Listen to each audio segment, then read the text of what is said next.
SPD MPD, dosen tetap pada program studi pendidikan Bahasa Indonesia, Fakultas Keguruan dan Ilmu Pendidikan, Universitas Galuh.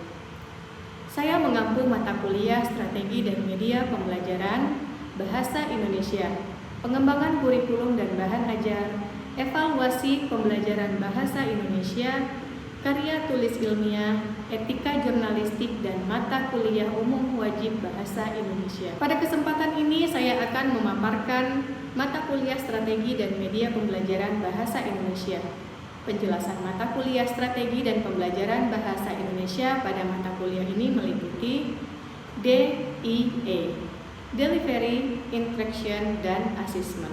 Mata kuliah ini memiliki bobot 3 SKS yang merupakan salah satu mata kuliah wajib keahlian khusus program studi pendidikan bahasa Indonesia. Pada mata kuliah ini mahasiswa belajar tentang konsep dasar strategi dan media pembelajaran, berbagai strategi dan pembelajaran bahasa Indonesia, jenis dan klasifikasi media pembelajaran bahasa Indonesia, kriteria pemilihan, pemanfaatan, dan evaluasi media pembelajaran bahasa Indonesia, perancangan dan pengembangan strategi pembelajaran bahasa Indonesia, perancangan dan pengembangan media pembelajaran bahasa Indonesia, simulasi dan implementasi strategi dan media pembelajaran bahasa Indonesia, evaluasi efektivitas strategi dan media pembelajaran bahasa Indonesia, presentasi dan laporan proyek pengembangan strategi dan media pembelajaran bahasa Indonesia.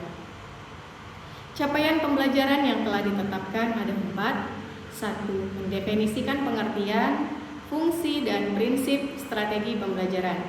2. Mendefinisikan pengertian, fungsi, dan prinsip media pembelajaran bahasa Indonesia. 3. Menjelaskan keterkaitan antara strategi, media, dan tujuan pembelajaran. 4. Mengidentifikasi karakteristik dan implementasi strategi pembelajaran berbasis teks. CP yang telah saya sebutkan di atas diturunkan ke dalam CPL. 1. Penguasaan konsep dasar dan teori-teori strategi serta media pembelajaran bahasa Indonesia dengan materi dan berpikir ilmiah. 2. Menganalisis berbagai model dan jenis strategi pembelajaran bahasa Indonesia secara kritis. 3. Mengidentifikasi, mengklasifikasi, dan memilih jenis-jenis media pembelajaran bahasa Indonesia yang relevan dan sesuai kebutuhan. 4. Merancang dan mengembangkan strategi pembelajaran bahasa Indonesia yang inovatif berdasarkan prinsip-prinsip teknik penyusunan perangkat pembelajaran. 5. Merancang dan mengembangkan media pembelajaran bahasa Indonesia berbasis IT ataupun non-IT, bertanggung jawab dan mencegah plagiasi.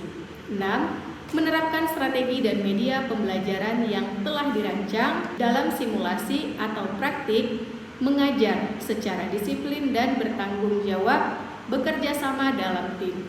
7. Mengevaluasi efektivitas penggunaan strategi dan media, melakukan evaluasi diri terhadap proses dan hasil kerja. 8. Mengkomunikasikan hasil perencanaan, pengembangan, dan evaluasi strategi media serta media pembelajaran bahasa Indonesia dalam bentuk presentasi dan laporan yang sahih. 9. Menyusun laporan akhir proyek pengembangan strategi dan media pembelajaran sebagai bagian dari perangkat pembelajaran. Perkuliahan strategi dan media pembelajaran bahasa Indonesia ini dilakukan secara luring. Metode yang digunakan dalam mata kuliah ini adalah metode pembelajaran berbasis proyek atau project based learning. Mahasiswa bekerja dalam kelompok untuk merancang, mengembangkan, dan mengimplementasi suatu strategi dan satu media pembelajaran yang inovatif. Nah, ini mendorong kerjasama tim, tanggung jawab, dan mandiri. Diskusi dan presentasi interaktif ini mendorong berpikir ilmiah, mengkomunikasikan hasil kerja, dan evaluasi diri melalui umpan balik. Kemudian ada workshop atau praktikum, ada stimulasi mengajar. Nah, latihan disiplin dan tanggung jawab dalam implementasi strategi dan media di lingkungan kelas mini.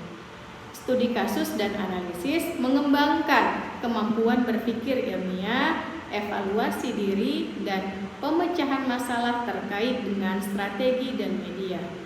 Bimbingan individu atau kelompok, memberikan arahan mandiri untuk menyelesaikan proyek dan memastikan kesahihan serta pencegahan plagiasi. Metode tersebut juga dapat membuat mahasiswa dalam memahami topik perkuliahan secara komprehensif dari yang paling susah. Kemudian, mahasiswa dapat memecahkan masalah dengan baik dan benar. Penilaian dalam mata kuliah strategi dan media pembelajaran bahasa Indonesia menggunakan bentuk mentes, analisis, dan proyek atau presentasi dan simulasi. Mahasiswa dituntut untuk dapat mengamati berbagai penggunaan strategi yang efektif dan efisien sesuai dengan kebutuhan peserta didik. Adapun penilaian akhir dalam mata kuliah ini terdiri dari 6 komponen, yaitu 1 UAS dengan bobot 20%, 2 UTS 10%, tugas 10%, kehadiran 10%, proyek 30%, dan simulasi 20%. Selanjutnya saya akan menampilkan aplikasi video pembelajaran saya pada mata kuliah strategi dan media pembelajaran bahasa Indonesia pada pertemuan pertama dalam bentuk kegiatan pembelajaran.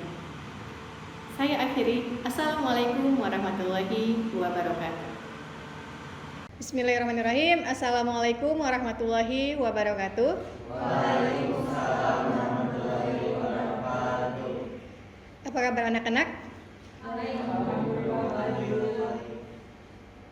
Masih semangat? Semangat pagi? Pagi. Ya.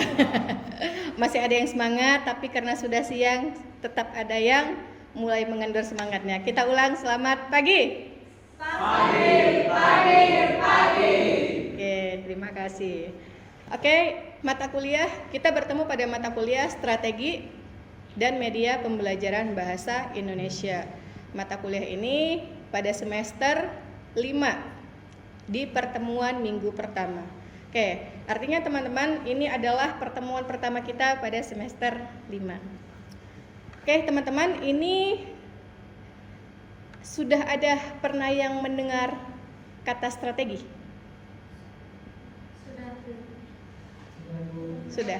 Sudah sering mendengar ya? Strategi. Boleh saya mendengar pendapat teman-teman? Boleh, Cindy? Strategi pembelajaran. Strategi adalah rencana yang disusun secara sistematis untuk mencapai suatu tujuan pembelajaran. Oke, sebuah strategi untuk mencapai tujuan pembelajaran. Ada lagi? Oke, silahkan Diki. Strategi adalah rencana atau pendekatan yang dilakukan oleh pendidik untuk mencapai tujuan pembelajaran. Pertama di sini ada pembelajaran bahasa Indonesia. Ya, rencana yang disusun untuk mencapai tujuan pembelajaran. Oke, tujuannya sama ya, mencapai tujuan pembelajaran. Nah, topik kita hari ini adalah membahas tentang konsep dasar strategi dan media pembelajaran bahasa Indonesia. Oke, mari kita lihat. Mengapa konsep dasar itu penting? Kita lihat. Sebagai fondasi pembelajaran yang efektif. Apa itu efektif? Pembelajaran efektif berhasil. Atau yang lain? Tidak sia-sia. Oke, kita lihat kelanjutannya. Memahami dasar-dasar akan membantu kita merancang pembelajaran bahasa Indonesia yang lebih baik. Efektif dalam artian bagaimana materi yang disampaikan oleh guru kepada siswa atau dosen kepada mahasiswa sampai atau terserap dengan baik. Nah, jadi materi yang tersampaikan oleh guru atau dosen kepada siswa peserta didik atau kepada mahasiswanya ini dapat diserap oleh mahasiswa, kemudian mereka dapat mengimplementasikannya kepada kehidupan sehari-hari. Nah, jadi pembelajaran yang efektif itu bagaimana suasana nanti kondisi kelas itu baik, materinya sesuai dengan kebutuhan peserta didik, maka dapat dikatakan pembelajarannya efektif. Kemudian yang kedua, alat berpikir kritis. Memberikan kerangka untuk menganalisis dan mengevaluasi praktik pengajaran bahasa Indonesia. Nah, alat berpikir kritis, apa yang kalian pikirkan mengenai kata berpikir kritis? Berpikir yang lebih kompleks dalam Kompleks. Nah, di situ ada kata kerangka, menganalisis. Jadi, pola pikir seseorang ketika sudah mendapatkan pembelajaran tidak lagi dia seperti orang tersesat, tetapi dia sudah punya konsep. Itulah yang dikatakan tadi kerangka. Kalau misalkan dia mau melakukan sesuatu, maka dia tahu strukturnya. Ketika dia mau melakukan sesuatu, dia tahu prosedurnya. Jadi dia sudah punya kerangka berpikir. Nah, sama ini terkait dengan literasi. Jadi pembelajaran itu akan dikatakan baik apabila materi yang diterima bisa diterapkan dalam kehidupan sehari-hari. Nah, biasanya orang yang suka berpikir kritis ini suka dalam menganalisis sesuatu kemudian mengevaluasi. Contohnya seperti ketika kalian menghadapi masalah, kalian tidak langsung ujuk-ujuk pengen fokus kepada penyelesaiannya. Tapi bagaimana berpikir bahwasanya, oh saya harus melakukan ini, saya menemukan ini, saya harus melakukan ini, maka solusinya ini. Kemudian ada arah untuk inovasi.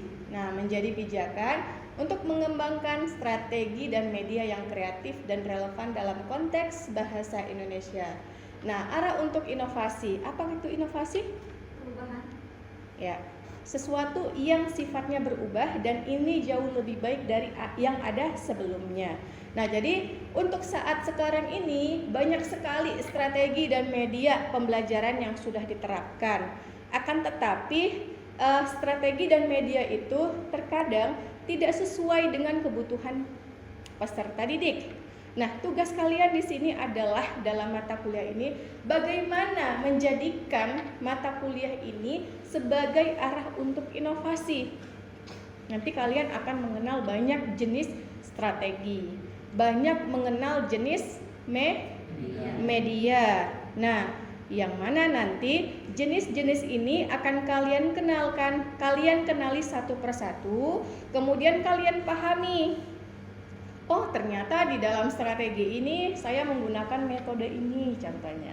Kemudian dalam media ini ternyata media ini digunakan lebih tepat apabila menggunakan strategi A. Contohnya strategi inquiry, metode inquiry. Maka media yang paling sesuai yang digunakan apa? Nah, kalian harus memadukan itu nanti. Jadi antara strategi dan media seringkali ini tidak efektif karena tidak dilihat dengan kebutuhan peserta didik. Nah, kemudian kata kreatif dan relevan. Kreatif artinya media yang akan kalian buat nanti tidak melulu media yang sudah instan atau sudah ada. Tapi kalian bisa membuat media baru sesuai dengan kebutuhan peserta didik. Nah, jadi mengapa sih penting sekali kita mempelajari strategi dan media pembelajaran itu? Nah, kemudian selanjutnya strategi pembelajaran bahasa Indonesia. Nah, di sini dibahas bahwasanya strategi pembelajaran bahasa Indonesia itu adalah sebuah pendekatan. Nah, ini tadi seperti jawaban Diki ya. Di dalamnya ada apa tadi? Cara atau pendekatan yang dilakukan. Nah, jadi di sini sebuah pendekatan umum yang digunakan oleh guru dan siswa dalam proses belajar mengajar bahasa Indonesia. Nah, pendekatan ini sangat penting karena kalau tidak ada rasa pendekatan ini, maka guru tidak bisa mengetahui apa yang dibutuhkan oleh siswa. Kemudian gaya belajar apa yang dipakai siswanya. Kemudian tipe belajar apa siswanya. Nah, dari pendekatan ini maka bisa diketahui hal-hal tersebut. Kalau kita mengetahui kebutuhan peserta didik kita, maka kita bisa menentukan metode apa yang paling sesuai dengan kelas yang akan kita ajarkan, kemudian pendekatan seperti apa yang harus kita lakukan, dan kemudian media pembelajaran seperti apa yang paling tepat yang dibutuhkan oleh peserta didik. Kemudian meliputi kerangka rencana dan prosedur yang sistematis untuk mencapai tujuan pembelajaran bahasa Indonesia tertentu. Contohnya seperti kemampuan menulis teks deskripsi, berbicara dalam forum diskusi. Nah, serangkaian rencana dan prosedur ini memiliki sistematis. Apa itu sistematis? Ya, dia memiliki urutan atau sistematis dalam melakukannya. Nah, jadi dalam menulis tes deskripsi apakah harus sistematis? Nah, kalau kita belajar tentang teks deskripsi, ini teksnya apa dulu nih? Kalau teks deskripsi itu isinya tentang apa?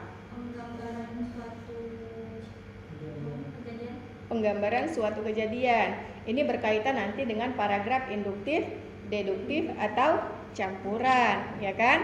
Nah, kalau kita berbicara tentang paragraf induktif, nanti ada yang disebut dengan apa yang pertama? Inti kalimat atau ide pokok. Kalau letaknya kalau induktif letak ide pokoknya di mana? Di awal.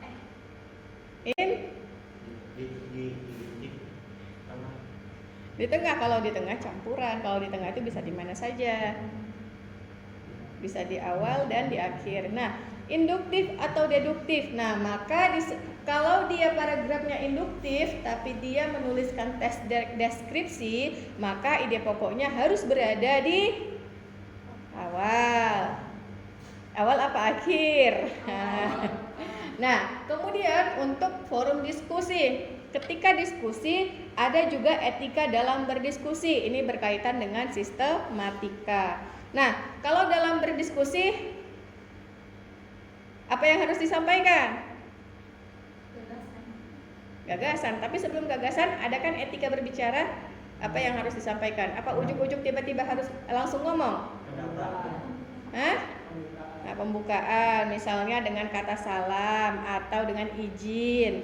Nah, itu berkaitan dengan sistematis. Nah, jadi teman-teman, ketika kalian memiliki tujuan, untuk mencapai tujuan itu kita butuh yang namanya strategi. Dan strategi ini tidak jauh dari yang namanya rencana yang terprosedur atau sistematis. Kemudian bukan hanya tentang apa materi yang akan disampaikan dalam pembelajaran bahasa Indonesia, tapi bagaimana cara mengajarkannya secara efektif. Nah, kalian kalau masuk kelas masih berpikir, apa nih yang akan saya ajarkan? Nah, ini salah satu tipikal guru berbahaya. Ya, jadi bukan apa yang akan kita sampaikan, tapi bagaimana cara menyampaikan. Ini kalau terkait bagaimana, artinya cara kan? Cara itu merupakan bagian dari strategi. Ya, jadi kalau pertanyaannya bagaimana, artinya bagaimana nanti materi itu akan tersampaikan dengan cara seperti apa. Itulah strategi. Kemudian fungsi utama strategi pembelajaran bahasa Indonesia. Ini mengarahkan proses. Memastikan kegiatan belajar bahasa Indonesia berfokus pada pencapaian kompetensi bahasa Indonesia. Nah, kita punya kompetensi, artinya apa? Ada sesuatu nilai yang akan kita capai di akhir. Maka prosesnya ini kita memastikan kegiatan belajar kita ini terfokus kepada kompetensi. Kemudian mengoptimalkan partisipasi, mendorong siswa untuk aktif terlibat dalam kegiatan berbahasa. Nih, dalam bahasa Indonesia ada 4 keterampilan. Yang pertama, menyimak, berbicara, membaca, menulis. Nah, perhatikan 4 keterampilan ini. siswa libatkan dalam 4 keterampilan ini. Jadi ketika kalian berdiskusi itu melibatkan yang mana? Menyimak dan berbicara. Ya, menyimak dan berbicara. Kalau tugas tertulis, menyimak, membaca dan menulis. Karena sebelum melakukan mengerjakan tugas, guru memberikan instruksi. Instruksi itu bisa didengar dengan apa? Dengan menyimak. Ya, menyimak. Nah, jadi libatkan itu selalu ketika dalam kegiatan pembelajaran. Kemudian menciptakan lingkungan kondusif. Membangun suasana belajar bahasa Indonesia yang mendukung dan menyenangkan. Nah, tadi ada efisien, sekarang kondusif. Efisien itu tenang. Kalau kondusif, nyaman. Kemudian apa lagi?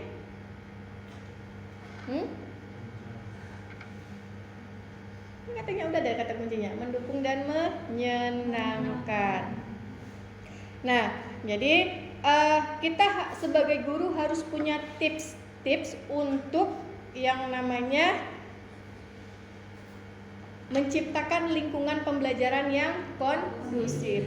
Contoh, kalau temanya tentang puisi nih, media apa yang kalian perlukan? Wah, kalau buku sudah sangat bosan ya. Media apa nih? Nah, bisa menampilkan video atau bisa gurunya yang membacakan puisi. Itu lebih efektif kan? Iya, karena sudah banyak sekali sekarang guru-guru bahasa Indonesia ketika mata pelajaran puisi, gurunya tidak mampu untuk membacakan puisi. Biasanya ini akan lebih menarik kalau gurunya yang menyampaikan materi puisinya atau membacakan puisinya. Jadi contohnya langsung kan. Nah, kemudian memfasilitasi pemahaman, membantu siswa mengkonstruksi pengetahuan dan keterampilan berbahasa secara lebih mendalam. Nah, ini ada asimilasi. Kemudian ada mengkonstruksi itu ada 2. Yang pertama yang dibahas adalah asimilasi. Yang pertama bagaimana pengetahuan baru kemudian bisa diterapkan. Yang kedua, bagaimana pengetahuan yang sudah ada kemudian dimodifikasi. Itulah mengkonstruksi pengetahuan. Jadi bagaimana keterampilan berbahasanya lebih mendalam, ini berkaitan dengan nanti kosakata, keterampilan berbahasa. Nah, kalau kalian sering tapi menggunakan istilah ATM ya, amati, tiru, modifikasi. Nah, bahasa juga bisa. Kalian mendengarkan kalimat atau kosakata yang familiar dan itu misalkan artinya kurang baik. Katanya, kosakatanya kurang familiar tapi kurang baik. Kalian modifikasi menggunakan kata yang lebih baik. Dan itu kalian gunakan. Kalian yang akan memviralkannya, gunakan. Nah, jadi bagaimana bahasa Indonesia ini tetap terjaga. Kemudian efisiensi waktu dan sumber daya, meminimalkan pemborosan dalam proses belajar bahasa Indonesia. Nah, bagaimana efisiensi waktu dan sumber daya ini? Nah, kalau kita punya strategi, kita akan lebih banyak hemat waktu dan sumber daya. Kenapa dikatakan lebih hemat? Contoh, kita punya tujuan. Ketika kita punya tujuan, kita tahu harus melakukan apa. Ini namanya strategi. Maka waktu yang ditempuh bisa lebih singkat ketimbang atau daripada kita punya tujuan tapi kita nggak tahu nih apa yang akan kita tuju, sehingga kita bingung mau melakukan apa, sehingga itulah yang nanti akan memakan banyak waktu. Contohnya begini, anak-anak kita mau membuat sebuah puisi. Gitu ya, topiknya mau membuat puisi. Nah, saya punya strategi biar anak-anak punya ide, saya harus melakukan apa? Berarti saya memberikan instruksi. Kita keluar kelas, kita ke taman. Nah, apapun yang kalian lihat, tuangkan dalam bentuk tulisan. Tema dulu kita tentukan. Kalau keluar berarti berbicara tentang alam. Karena temanya tadi tentang alam, maka arahkan ke taman. Nah, di taman mereka bisa mengembangkan imajinasi. Oke teman-teman, ini ada diskusi kelompok. Silahkan teman-teman memilih teman sekelompoknya, 4 orang satu kelompok. Nah, nanti teman-teman akan menentukan yang pertama apa? Topik. Kemudian apa itu tujuan pembelajaran yang spesifik. Kemudian strategi yang paling sesuai. Kemudian media pembelajarannya. Kemudian bagaimana keterkaitan antara tujuan, strategi. Kemudian media yang dipilih. Yang terakhir adalah siapkan perwakilan untuk presentasi.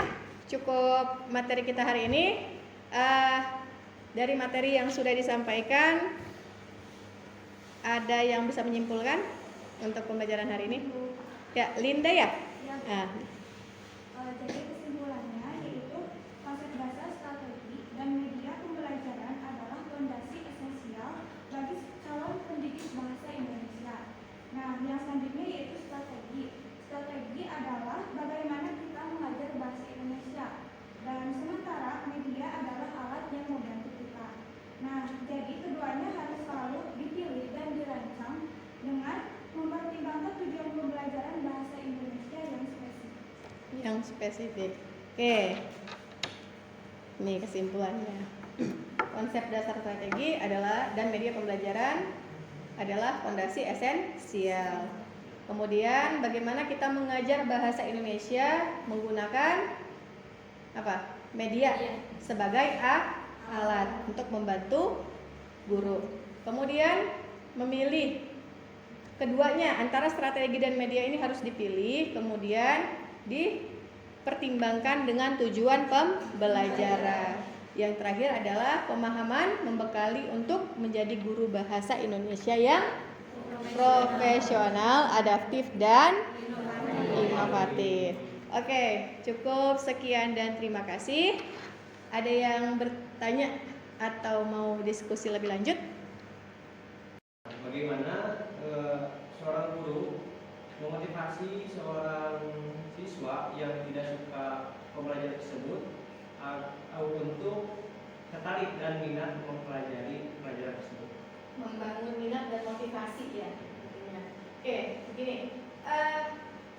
Kemarin saya mengajar mata kuliah membaca. Nah, ketika mahasiswa mendengarkan kata membaca, mereka langsung down. Membaca. Kenapa? Karena memang literasi. Kenapa? Karena memang literasi masyarakat kita sangat rendah. Nah, sehingga ketertarikan mereka kurang. Nah, saya melakukan hal yang lain. Hal yang lainnya apa? Biasanya kan langsung definisi membaca. Ternyata membaca, mata kuliah membaca itu tidak seburuk atau membosankan apa yang kami pikirkan. Sehingga persepsinya berubah. Maka timbullah minat dan motivasi. Cukup? Ada yang lain? Nah, baik teman-teman, kita sudah membentuk kelompok. Silakan dilanjutkan dengan diskusi. Nanti di pertemuan selanjutnya kita akan bahas materi lanjutan. Kemudian akan kita lanjutkan dengan penilaian-penilaian. Ada nanti yang namanya penilaian individual, yaitu tugas. Kemudian nanti ada kita dengan workshop atau praktikum. Praktiknya berdasarkan dari penerapan atau implementasi metode yang akan kalian pilih atau strategi yang kalian pilih. Kemudian media yang kalian pilih. Kemudian nanti akan ada praktik mengajar. Ya, oke teman-teman.